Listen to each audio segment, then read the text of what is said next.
Dr. Mark Zuckerberg.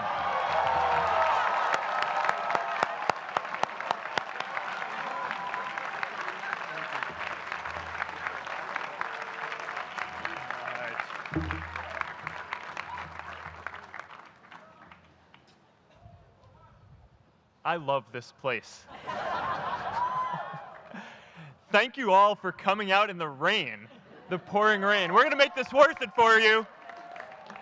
President Faust, Board of Overseers, faculty, friends, alumni, proud parents, members of the ad board, and graduates of the greatest university in the world.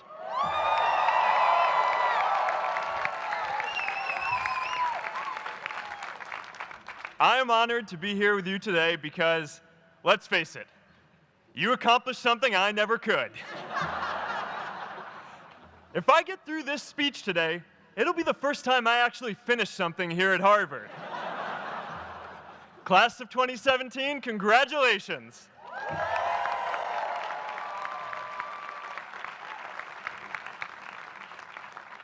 Now, I'm an unlikely speaker today. Not just because I dropped out, but because we're technically in the same generation. We walked this yard less than a decade apart. We studied the same ideas and slept through the same Act 10 lectures. We may have taken different roads to get here, especially if you came all the way from the Quad. But today, I want to share what I've learned about our generation and the world we're all building together. But first, these last couple of days have brought back a lot of good memories. How many of you remember exactly where you were and what you were doing when you got that email telling you got into Harvard?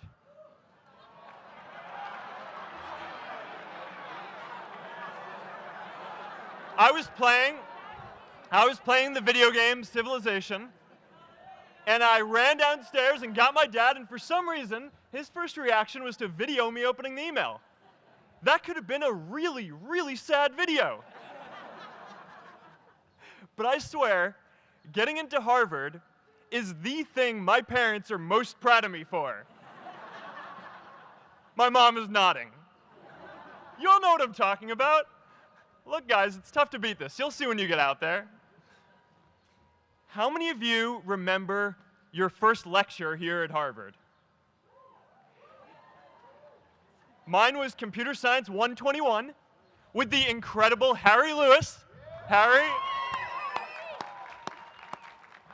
I was running late for class, so I threw on a t-shirt, and I didn't realize until afterwards that I put it on inside out and backwards, and my tag was sticking out the front. I couldn't figure out why no one in class would talk to me. Except for this one guy, KX Jin. He just went with it. We started doing our problem sets together, and now he runs a big part of Facebook. And that, class of 2017, is why you should be nice to people.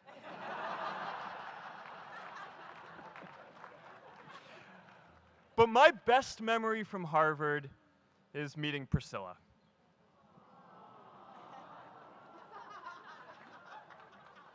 I had just launched this prank website, FaceMash. And the ad board wanted to see me. Everyone thought I was going to get kicked out. My parents drove up here to help me pack my stuff. My friends threw me a going-away party. Who does that? As luck would have it, Priscilla was at that party with her friends, and we met in line for the bathroom in the Foho Bell Tower, and in what must be one of the all-time most romantic lines, I turned to her and said, "I'm getting kicked out in 3 days, so we need to go on a date quickly." Actually, any of you graduating today can use that line. "I'm getting kicked out today. We need to go on a date fast." I didn't end up getting kicked out. I did that to myself. Priscilla and I started dating, and, you know, that movie made it seem like FaceMash was so important to starting Facebook. It wasn't. But without FaceMash, I never would have met Priscilla. And Priscilla's the most important person in my life. So you could still say it was the most important thing I built in my time here.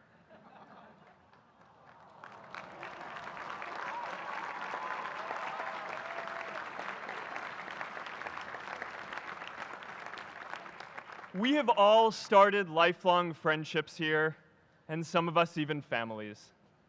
That's why I'm so grateful to this place. Thanks, Harvard.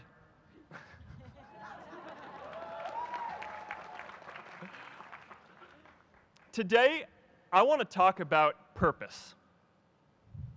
But I'm not here to give you the standard commencement about finding your purpose. We're millennials. We try to do that instinctively. Instead, I'm here to tell you that finding your purpose isn't enough. The challenge for our generation is to create a world where everyone has a sense of purpose. One of my favorite stories is when JFK went to go visit the NASA Space Center, and he saw a janitor holding a broom, and he asked him what he was doing, and the janitor replied, "Mr. President, I'm helping put a man on the moon." Purpose is that feeling that you are a part of something bigger than yourself, that you are needed, and that you have something better ahead to work for. Purpose is what creates true happiness. And you are graduating at a time when this is especially important. When our parents graduated, that sense of purpose reliably came from your job, your church, your community. But today, technology and automation are eliminating many jobs. Membership in a lot of communities has been declining, and a lot of people are feeling disconnected and depressed and are trying to fill a void in their lives. As I've traveled around, I've sat with children in juvenile detention and opioid addicts who've told me that maybe their lives would have turned out differently if they just had something to do, an after-school program or somewhere to go. I've met factory workers who know their old jobs aren't coming back and are just trying to find their path ahead. For our society to keep moving forward, we have a generational challenge to not only create new jobs, but create a renewed sense of purpose. I remember that night I launched Facebook from that little dorm in Kirkland House. I went to Noakes with my friend KX, and I remember telling him clearly that I was excited to help connect the Harvard community, but one day someone would connect the whole world. The thing is, it never even occurred to me that that someone might be us. We were just college kids. We didn't know anything about that. There were all these great big technology companies with all these resources, and I just assumed one of them would do it. But this idea was so clear to us that all people want to connect. So we just kept working on it, day after day after day. And I know that a lot of you are going to have your own stories just like this. A change in the world that seems so clear that you are sure someone else is going to do it. But they're not. You will. But it's not enough to have that purpose yourself. You also have to create a sense of purpose for others. And I found that out the hard way. You see, my hope was never to build a company. I wanted to have an impact. And as all these people started joining us, I just assumed that that's what they wanted to do too. So I never took the time to explain what it was that I hoped we'd build. A couple years in, some big companies wanted to buy us. I didn't want to sell. I wanted to see if we could connect more people. And we were building the first version of Newsfeed at the time, and I thought, if we could just launch this, it could change how we all learn about the world. Nearly everyone else wanted to sell. Without a sense of higher purpose, this was their startup dream come true, and it tore our company apart. After one particularly tense argument, one of my close advisors told me if I didn't agree to sell the company right now, I would regret that decision for the rest of my life.